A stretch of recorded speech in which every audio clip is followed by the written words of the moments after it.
ulama dalam pengembangan pendidikan Islam pada masa Bani Umayyah. Yang pertama yaitu latar belakang. Pada masa dinasti Umayyah, wilayah Islam itu berkembang sangat luas hingga mencakup berbagai bangsa maupun budaya.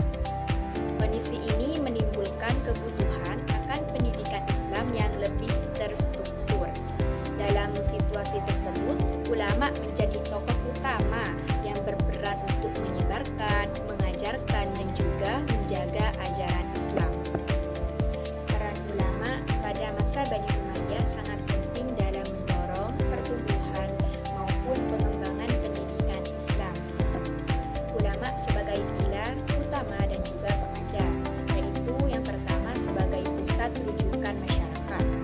Ulama menjadi tempat bertanya dan meminta penjelasan tentang ajaran Islam. Ketika wilayah Islam semakin luas dan juga masyarakat itu semakin beragam, ulama membantu menjelaskan hukum, ibadah, akhlak, dan juga berbagai persoalan keagamaan. Yang kedua yaitu sebagai media pengajaran.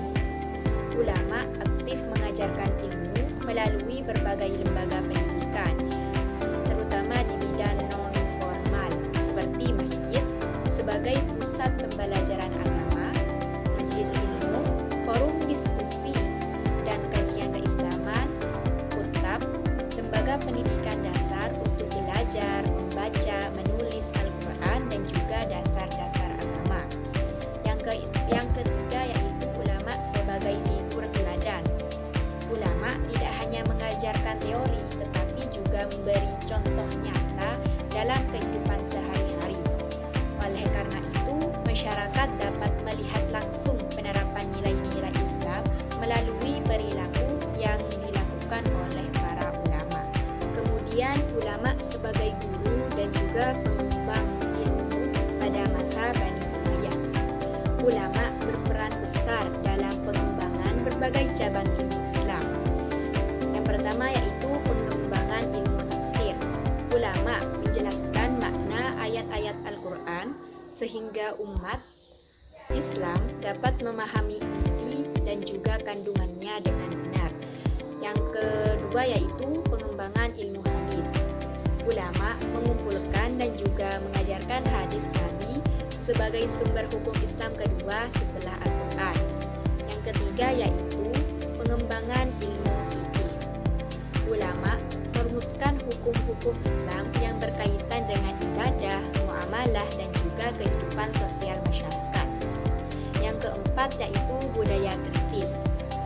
Para ulama menciptakan lingkungan intelektual yang mendorong peserta didik itu dapat berpikir kritis, berdiskusi, dan juga menganalisis berbagai persoalan keagamaan secara mendalam.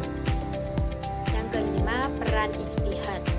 Ketika muncul masalah baru yang belum ditemukan secara langsung dalam Al-Quran dan hadis, ulama melakukan ijtihad, yaitu usaha sungguh-sungguh untuk menetapkan hukum berdasarkan prinsip-prinsip Islam. Selanjutnya, peran ulama yaitu menjaga keaslian ajaran Islam atau ilmu hadis. Pada masa Bani Umayyah, ulama berperan penting dalam menjaga keaslian hadis Nabi Muhammad SAW. Hal ini mereka lakukan karena wilayah Islam itu semakin luas dan juga mulai muncul hadis-hadis yang tidak jelas kebenarannya. Ulama mengumpulkan dan juga mencatat hadis dari para sahabat serta perawi yang terpercaya. Mereka juga meneliti hadis dengan memeriksa sanad atau rantai periwayatannya dan juga matan untuk memastikan hadis tersebut itu benar-benar berasal dari Nabi Muhammad. Melalui upaya tersebut, ulama berhasil mencegah penyebaran hadis palsu dan juga menjaga kemurnian ajaran Islam.